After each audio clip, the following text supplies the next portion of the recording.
எல்லாருமே ஃபீவர் வந்தா வந்துட்டு ஒரு 1 வீக்கோ இல்ல 4 நாளைக்கு அப்புறமோ ஃபர்ஸ்ட்டு செஞ்சு சாப்பிடுறது வந்து கருவாட்டு குழம்பா தான் இருக்கும். ஏன்னா, அதில வந்து இம்யூனிட்டி பூஸ்டர் ரொம்பவே அதிகம் அப்படின்னு சொல்லுவாங்க.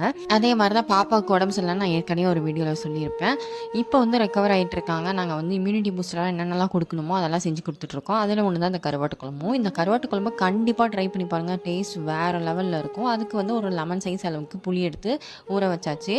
இந்த மீன் நெத்திலி கருவாட வந்து இந்த தலைய மட்டும் உடைச்சு எங்க அம்மா வச்சுட்ருந்தாங்க. இந்த மாரி கருவாடுல தலைய மட்டும் ஏன் தனியா எடுத்துட்டு வைக்கிறாங்க அப்படின்னு சொல்லிட்டு உங்களுக்கு தெரிஞ்சா கமெண்ட் செக்ஷன்ல சொல்லுங்க. வெங்காயம், பூண்டு, தக்காளி எல்லாத்தையும் இவ்வளோ எடுத்து வச்சாச்சு. இப்போ வந்து சுடு தண்ணீல வந்து நல்லா தண்ணி சூடு பண்ணிட்டு, இந்த கருவாட அதில போட்டாச்சு. ஒரு ஃபியூ செகண்ட்ஸ் வந்து நல்லா கிளறி விட்டு, இத வந்து உடனே எடுத்து வச்சிரணும். இல்லன்னா ரொம்ப நல்லா வெந்து போயிடும் கருவாடு. குழம்புல போடும்போது நல்லா குழஞ்சு போயிடும். நல்லாவே இருக்காது. போட்டு ஃபியூ செகண்ட்ஸ்லயே இப்போ எடுத்து வச்சாச்சு. இந்த அளவுக்கு நீங்க பாருங்களேன், இப்பவே வந்து கொஞ்சம் வெந்து போன மாரி தான் இருக்கும். இந்த ஸ்டேஜ்ல நீங்க எடுத்தீங்கன்னாவே போதும்.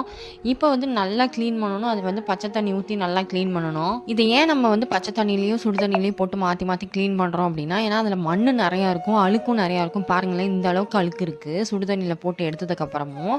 இத வந்து நல்லா அந்த மாரி தேய்ச்சிங்க அப்படின்னா, அந்த ஒயிட்டா இருக்கும்ல, அது எல்லாமே பிரிஞ்சு வந்துரும். இந்த அளவுக்கு சூப்பரா க்ளீன் பண்ணி எடுத்து வச்சுட்டீங்க அப்படின்னா, நம்ம குழம்பு செய்யறதுக்கு ரெடி பண்ணிக்கலாம். இப்போ ஒரு வடை சட்டியில தேவையான அளவு எண்ணெய் ஊத்திட்டு, கடுகு, ஜீரகம், வெங்காயம், தக்காளி, பூண்டு இது எல்லாத்தையும் ஒட்டுக்கா சேர்த்து நல்லா கலந்து விட்டுட்டு, மஞ்சத்தூள், உப்பு போட்டு நல்லா கிளறிக்கோங்க. இந்த கேப்பில் வந்துட்டு நம்ம வந்து தேங்காய் வந்து ஒரு 4 பத்தை எடுத்துக்கலாம். இது நல்லா வதங்கிட்டு இருக்கட்டும்.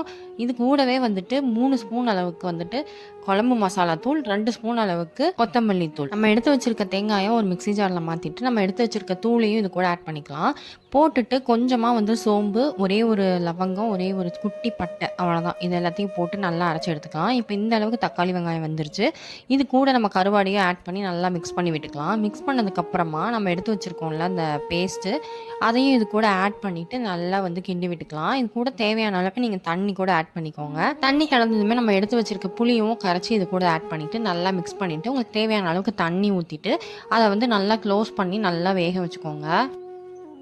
பாருங்க, இப்போ ஒரு 10, 15 நிமிஷம் ஆயிடுச்சு. இந்த அளவுக்கு நல்லா வெந்து வந்துருச்சு. நல்லா கொதிக்குது பாருங்க குழம்பு. இந்த ஸ்டேஜ்ல நம்ம ஸ்டவ் ஆஃப் பண்ணிக்கலாம் போதும். எங்களுக்கு வந்து இந்த கன்சிஸ்டன்சி போதுன்றதுனால நாங்க ஆஃப் பண்ணிட்டோம். உங்களுக்கு இன்னும் கொஞ்சம் ட்ரையா வேணும் அப்படின்னா, இன்னும் கொஞ்ச நேரம் நீங்க கொதிக்க விட்டுக்கலாம். அவ்வளோதான். உங்ககிட்ட கொத்தமல்லி தழை இருந்தது அப்படின்னா, நீங்க போட்டு இறக்கிடலாம். சூப்பரான கருவாட்டு குழம்பு வந்து ரெடி ஆயிடுச்சு. இத கண்டிப்பா வீட்ல ட்ரை பண்ணி பாருங்க. என் வாழ்நாள்ல நான் வந்து கருவாடு வந்து நான் சாப்பிட்டதே கிடையாது. ஆனா வந்துட்டு இந்த குழம்பு வந்து எனக்கு ஸ்மெல்லே வரல சுத்தமா. அந்த கருவாடு ஸ்மெல்லே. ஆனா டேஸ்ட் பயங்கரமா இருந்தது. அதனால நான் ஒரு வாய் தான் சாப்பிட்டேன். எனக்கு பிடிச்சிருந்தது. அதனால நான் சாப்பிட்டேன். ஏன்னா பாப்பாவுக்கும் எனக்கும் மாத்தி உடம்பு சரியில்லாம போயிட்டே இருந்தது. ஸோ கண்டிப்பா அத ட்ரை பண்ணி பாருங்க. இம்யூனிட்டி பூஸ்டருக்கு ஒரு பெஸ்ட் ரெமெடி அப்படின்னா இந்த கருவாட்டு குழம்பு தான். ஓகே ஃப்ரெண்ட்ஸ், அடுத்தது இன்னொரு சூப்பரான ரெசிபி வரும். அத கண்டிப்பா பாருங்க. நெக்ஸ்ட் வீடியோல பார்க்கலாம். பாய்.